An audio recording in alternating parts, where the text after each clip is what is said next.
تمام رات ہم نے کیا ہجر سے کلام، اب وصل میں طور کلیم سا سراب ہو. احسان اگر جہاں نہ ہو منزل سے واسطہ، کھویا رہے جہاں پہ کلندر کا راستہ. ہستی کے عشق کو دے ایسا ہی دوام، اور ایسے راستے کا مسافر تراب ہو. ناظرین، تصوف اور روحانی علم کا مسلمانوں کی تہذیب اور فکر سے ایک بہت پرانا ناطہ ہے، بہت پرانا رشتہ ہے. یوں تو کئی علوم ہیں جو انسان کو قبل از وقت معاملات کا ادراک کرنے میں مدد دیتے ہیں، لیکن اسپرچویلٹی اور باطنی آنکھ ایک وہ علم ہے، ایک وہ فکر ہے جو براہ راست انسان کے دل پر اثر کرتی ہے. اسی حوالے سے آج ہم بات کریں گے کہ اوور آل 2025 ہمارے لیے کیسا رہے گا، ہمارے وطن کے لیے کیسا رہے گا، ہمارے سیاستدانوں کے لیے کیسا رہے گا. مشہور شخصیات کے حوالے سے بھی بات کریں گے. اس حوالے سے ہمیں جوائن کیا ہے معروف دانشور، فقیر، صوفی، صاحب کشف جناب سید سرفراز احمد شاہ صاحب نے. جناب، آپ کے وقت کا بہت شکریہ. کہے فقیر، فقیر رنگ، فقیر نگری، لوح فقیر. فقیر کا بہت ناطہ رہا ہے آپ کی تحریر میں، آپ کی شخصیت میں. کیا کہیں گے اس حوالے سے؟ وہ ایک اتفاقی ہو گیا کہ جتنی بھی کتابیں میری آئیں، پبلش ہوئی، ان سب میں ایک لفظ فقیر، ادروائز نہ تو اس میں اس چیز کو کوئی دخل ہے کہ میرے اندر کوئی درویشی صفات ہیں، نہ اس کو کوئی دخل ہے کہ میں کوئی صاحب علم انسان ہوں. وہ تو ہوا یہ تھا کہ لوگوں کے درمیان بیٹھ کے گفتگو ہوتی تھی، جیسے سبھی دوست بیٹھ کے گفتگو کرتے ہیں. تو کچھ احباب نے اس بات پہ زور دیا کہ یہ جو گفتگو ہے جی، اس کو کتابی شکل دے دی جائے، اور انہوں نے خود ہی ارینجمنٹ کرا کے اس کو جب نام رکھنے کا وقت آیا، تو جیسے میں نے آپ سے کہا کہ میں کوئی تعلیم یافتہ انسان تو ہوں نہیں، تو نام کوئی سوجھ نہیں رہا تھا. ہمارے ٹیلی ویژن اور فلم کے ایک بڑے مشہور آرٹسٹ ہیں شجاعت ہاشمی صاحب. جی، وہ ایک دن تشریف لائے تو مجھے کہنے لگے کہ میں ایک نیا کالم کا سلسلہ شروع کرنا چاہ رہا ہوں اخبار میں، اور اس کا نام ہے کہے فقیر. جی. تو سم اور دی ادر وہ نام کچھ اس وقت مجھے کلک کر گیا. تو میں نے ان سے پوچھا کب شروع کریں گے؟ کہنے لگے ابھی تو سر ارادہ ہی کیا. تو میں نے ان سے کہا کہ آپ تو پڑھے لکھے آدمی ہیں، 10 نام تلاش کر لیں گے. تو اگر یہ نام آپ مجھے دے دیں، میں اپنی کتاب کا رکھ لوں نام. تو بڑی جینرسلی انہوں نے کہا کہ ہاں ضرور لے لیجیے، اور وہ بھی بغیر کسی معاوضے کے. جی. تو یوں اس کتاب کا نام کہے فقیر ہوا. تو ایک ہی ہفتے میں اس کا دوسرا ایڈیشن چھپا، پھر اگلے ہفتے میں 2 ایڈیشن اور آ گئے. تو ہمارے پبلشر جو تھے انہوں نے مجھے کہا کہ دیکھیے بہت ہٹ کر گیا نام، اب جتنی آپ کی آئندہ آنے والی کتابیں ہیں اس میں یہ فقیر کا لفظ ضرور شامل. تو یوں وہ لفظ فقیر کتابوں میں آ گیا. ورنہ میری ذاتی زندگی تو ایسی نہیں کہ اس پہ لیبل لگا سکے کہ وہ کسی نیک آدمی کی زندگی نہیں ہے، کسی درویش کی، فقیر کی زندگی نہیں ہے. لیکن یہ بات بھی خاصوں میں ایک عام بات ہے کہ لوگ کہتے ہیں کہ جو صاحب معرفت لوگ ہوتے ہیں وہ اپنی شخصیت کو چھپاتے ہیں. ایسا بھی ہے کچھ؟ یقیناً ایسا ہے، لیکن میرے لیے وہ درست نہیں ہے. میرے کیس میں وہ بات درست نہیں ہے. تو میں تو تھرو اینڈ تھرو دنیا دار آدمی ہوں، اور 80 سال کی عمر میں بھی. سر، بڑے بڑے دنیا دار آپ کے پاس آ کے بیٹھتے ہیں، آپ سے مشورہ لیتے ہیں. میرا خیال ہے وہ بھلے لوگ ہیں. ان کے ذہن میں ایک یہ ایڈوائس ہوگی کہ جو بزرگ بھی کہتے ہیں اور ہمیں دینی لحاظ سے بھی تلقین کی جاتی ہے کہ مشورہ کر لیا کرو. بزرگ یہ کہتے ہیں چاہے دیواروں سے مشورہ کرو لیکن مشورہ کر لو. تو آ کے بیٹھتے ہیں. ان کی مہربانی ہے کہ وہ مجھ سے ذکر کر دیتے ہیں جو الٹی سیدھی بات میں سوچ سکتا ہوں ان تک پاس آن کر دیتا ہوں. اسٹل یہ آپ کا بڑا پن ہے سر، ہم تو یہی کہیں گے، کیونکہ آپ کے چاہنے والے بہت ہیں اور وہ آپ کو قدر کی نگاہ سے دیکھتے ہیں. اچھا سر، ہم بات کر رہے ہیں سال 2025 کے حوالے سے، اس پر روشنی ڈالیے. اسلام میں پر امید رہنے کی بڑی تلقین ہے. No doubt. مایوسی سے بڑی سختی سے منع کیا گیا، بڑے اسٹرانگ ورڈز میں منع کیا گیا. میرے خیال میں تو انسان کو کبھی مایوس نہیں ہونا چاہیے، اور پھر رب کا بھی فرمان ہے کہ تم مجھ سے اچھے گمان رکھو، میں اچھا ہی کروں گا. بالکل. تو رب تعالیٰ سے ہمیں اچھی امید رکھنی چاہیے، اور وہ اپنی رحمت کے صدقے یقینی طور پہ اس امید کو پورا کر دیتا ہے. بالکل. جو توقع ہم رب سے رکھتے ہیں. تو بحیثیت پاکستانی کے میری تو دلی خواہش ہے کہ آنے والا سال پاکستان کے لیے بہت اچھا ہو. اور میرا خیال ہے کہ کرائم یہ بتانے لگے ہیں، جس طرح ہمارے اکنامک انڈیکیٹرز بہتر ہوئے ہیں، کچھ لا اینڈ آرڈر سچویشن پہلے کی نسبت کچھ بہتر ہونی شروع ہوئی ہے. تو یہ سب کرائم ہیں اس بات کے کہ آنے والا وقت اب ہر سال بہتر سے بہتر، بہتر سے بہتر ہوتا جائے گا.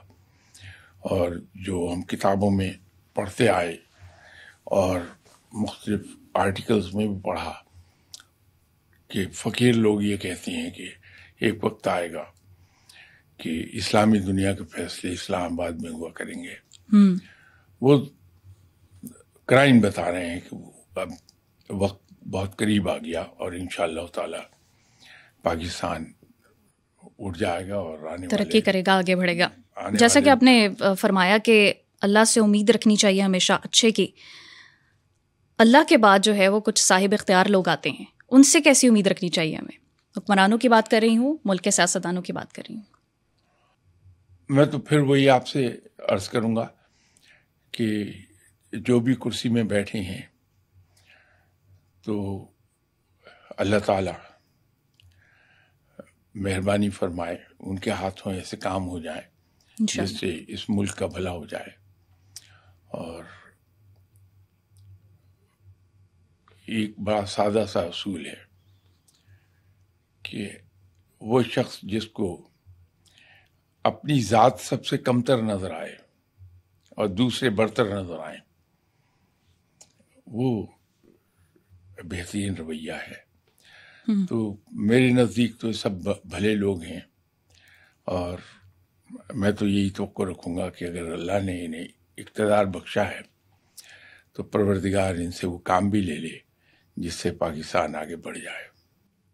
جناب، یہ آپ کی بات تو ایک ذات تک محدود رہ جاتی ہے. یہ ہر سوچنے والے کے اوپر ڈیپینڈ کرتا ہے نا، کہ وہ اپنی ذات کو کم تر رکھے اور ملکی مفاد کو، عوام کے مفاد کو ترجیح دے. تو ایسا کچھ فکر کا خاصہ جو ہے ہمارے حکمرانوں میں بھی پایا جاتا ہے یا نہیں پایا جاتا؟ نہیں، میں اپنے بارے میں کہہ رہا تھا کہ میرے نزدیک میری ذات سب سے کمتر ہے، یا یوں کہیے کہ میں کمترین شخص ہوں، دوسرے سب مجھ سے بہتر ہیں.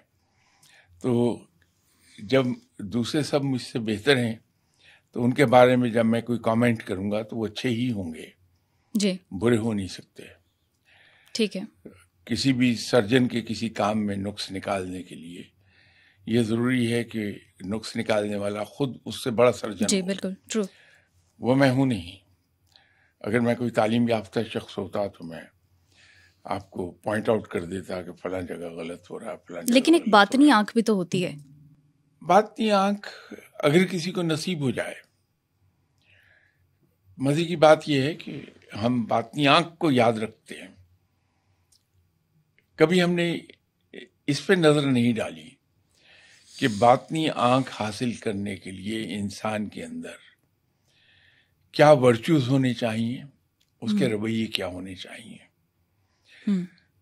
جو شخص اپنے آپ کو دوسروں سے برتر سمجھنے لگے گا، یا جس کو یہ ادراک ہو جائے گا کہ وہ کچھ ہے، اس کو باطنی آنکھ حاصل نہیں ہوتی. تو باطنی آنکھ رکھنے والے لوگ اگر آپ کو مل جائیں زندگی میں، آپ کو حیرت ہوگی کہ آپ کسی کا بھی ذکر کیجیے وہ آپ سے فوراً اس کی خوبی بیان کریں گے، اس کی خرابی کبھی بیان نہیں کریں گے. تو سر خوبی بیان کر دیجیے. مجھے ایک قصہ یاد آ گیا، میرا خیال ہے دیٹ واز 1978 جناب. وہ ایئر اس لیے یاد ہے کہ میں گورنمنٹ کی ایک یونٹ سے دوسرے یونٹ میں ٹرانسفر ہوا تھا. تو اس کے بعد میں کراچی گیا ہوا تھا. کام سے فارغ ہو کے آ کے میں کمرے میں لیٹا تو ٹی وی پر ایک پروگرام چل رہا تھا اشفاق خان صاحب کا. معلوم نہیں کب سے شروع ہوا ہوگا، لیکن جب میں نے سوئچ آن کیا ٹی وی کو تو وہ ایک بات سنا رہے تھے کہ میری ایک بوا تھی، ان کا کمال یہ تھا کہ انہوں نے کبھی کسی شخص کی برائی نہیں کی تھی. اچھا. کسی کو برا نہیں کہا تھا. تو ہم کزن دونوں اسکول میں پڑھتے تھے تو آپس میں ہم بات کیا کرتے تھے کہ یہ بوا کبھی کسی کو برا نہیں کہتی. تو پلان یہ تھا کہ کسی طرح بوا کی زبان سے برائی نکلوائی جائے کہ کسی کو برا کہہ دیں. کوئی ایسا موقع نہیں ملا. تو ایک دن اسکول سے نہر کے ساتھ ساتھ پگڈنڈی پہ چلتے آ رہے تھے ہم، تو ہمارے ایک کزن نے کہا کہ لو آج بوا نے برا کہا ہی کہا. اچھا. تو ہم نے کہا کیسے؟ انہوں نے کہا یہ بتاؤں گا نہیں، وہاں چلیں گے بوا کے گھر تو پتہ لگے گا. تو گھر گئے، کھانا وانا کھا کے آرام کر کے اٹھ کے شام کو ہم اپنی بوا کے گھر گئے. تو ہمارے وہ کزن جا کے کہنے لگے کہ بوا یہ شیطان بہت برا ہے، لوگوں کو نیکی سے روکتا ہے. کہنے لگے ہمیں شدید حیرت ہوئی جب جواب آیا کہ نہ بیٹا اس کو برا نہ کہو، وہ تو بہت اچھا ہے کہ اپنی ڈیوٹی واہ بڑی تندہی سے پوری کرتا ہے. تو یہ جو باطنی آنکھ کا آپ کہہ رہی ہیں، جن لوگوں کو اللہ تعالیٰ نے باطنی آنکھ عطا کر دی، خواہش میری بھی ہے کہ میں بھی کوئی نیک ہو جاؤں، لیکن جن لوگوں کو باطنی آنکھ اللہ نے عطا فرمائی ہے، آپ کچھ کر لیجئے وہ اللہ کے کسی بندے کو برا کہیں گے ہی نہیں.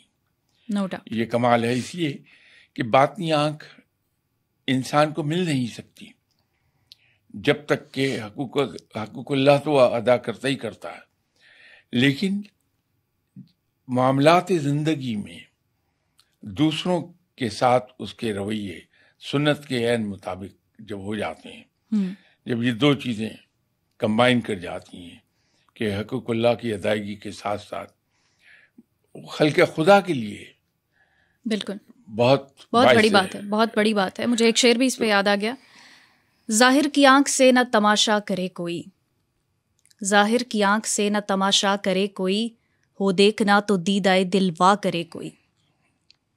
بہت خوبصورت آپ نے فرمایا.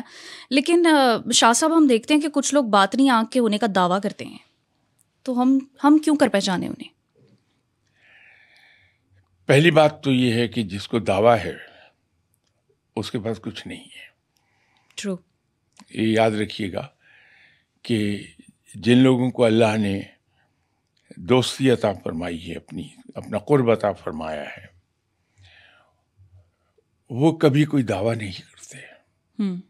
اس لیے کہ وہ وقت کے ساتھ ساتھ اتنی عاجزی کی طرف چلے جاتے ہیں کہ وہاں ایک چیز آتا ہے، میں کچھ نہیں. دعویٰ کرنے والا کبھی نہیں ہوتا. تصوف میں ایک بات کہی جاتی ہے جی کہ فقیر دو جھوٹوں کے درمیان پایا جاتا ہے، کہ دو جھوٹ ہیں، ان کے درمیان فقیر مل جائے گا آپ کو. وہ کیسے؟ ایک جھوٹ یہ ہے کہ جو کچھ نہیں وہ کہتا ہے میں بہت کچھ ہوں، وہ جھوٹ ہے. جو کچھ ہے وہ کہتا ہے میں کچھ نہیں ہوں، وہ بھی جھوٹ بول رہا ہے. تو یہ دو جھوٹ ہیں، ان دو جھوٹوں کے درمیان لپٹا ہوا فقیر آپ کو ملے گا. بہت خوب. درویش ملے گا. تو جو آدمی یہ کہتا ہے کہ میں کچھ نہیں ہوں، وہ یہ دعویٰ کہاں کر لے گا کہ میرے پاس باطنی آنکھ ہے. بہت خوب. آپ نے اپنا تعارف کرا دیا جناب. نہیں وہ میرا تعارف نہیں ہے، میں تو آپ کے سوال کے جواب میں کہہ رہا ہوں.